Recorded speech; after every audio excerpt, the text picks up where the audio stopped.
बैठो चाणक्य।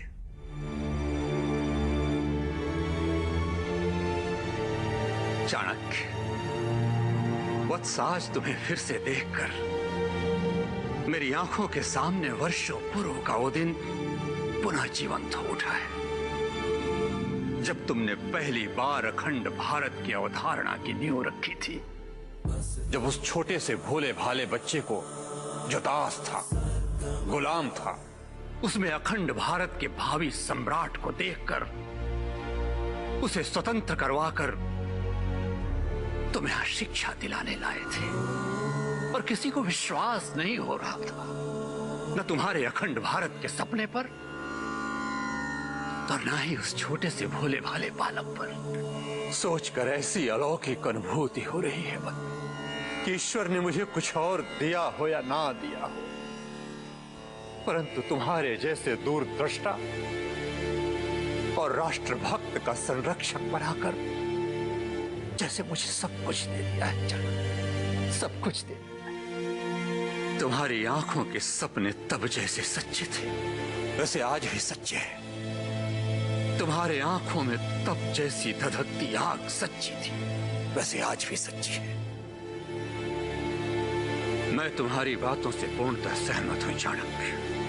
यदि अखंड भारत के सपने को मूर्त करना है, सबसे पहले चंद्रगुप्त को किसी एक राज्य का राजा बनना होगा, क्योंकि इसके पश्चात दूसरे राजाओं को साथ लेना अधिक सरल हो जाएगा।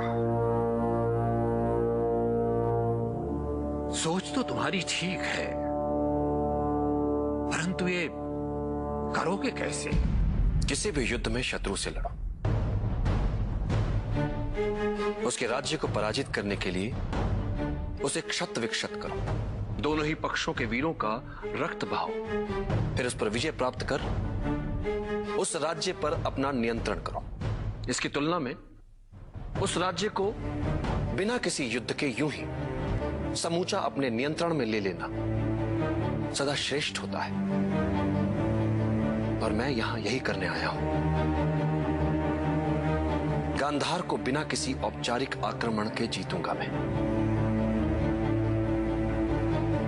मुझे तुम्हारे कूटनैतिक बुद्धि चातुर्य पर संदेह नहीं है चाणक्य, परंतु यहाँ की परिस्थितियां अब पहले जैसी नहीं रही। जब से आंभिक यहाँ का राजा बना है, यहाँ की सत्ता यवनों के हाथ में आ गई है। माना कि यवन और आंभिक दोनों मिलकर यहाँ की प्रजा पर दोहरा अत्याचार कर रहे हैं, परंतु कोई उनके विरुद्ध बोलने का साहस कर पाएगा, संदेह है मुझे इसमें। माना कि आंभिक को तुम बहुत अच्छी तरह से जानते हो, किंतु उसके सर पर बैठकर अपरोक्ष रूप से जो यवनों के शासन को चला रहा है, उसे कितना जानते हो तुम? उसका नाम है यूडोमोस।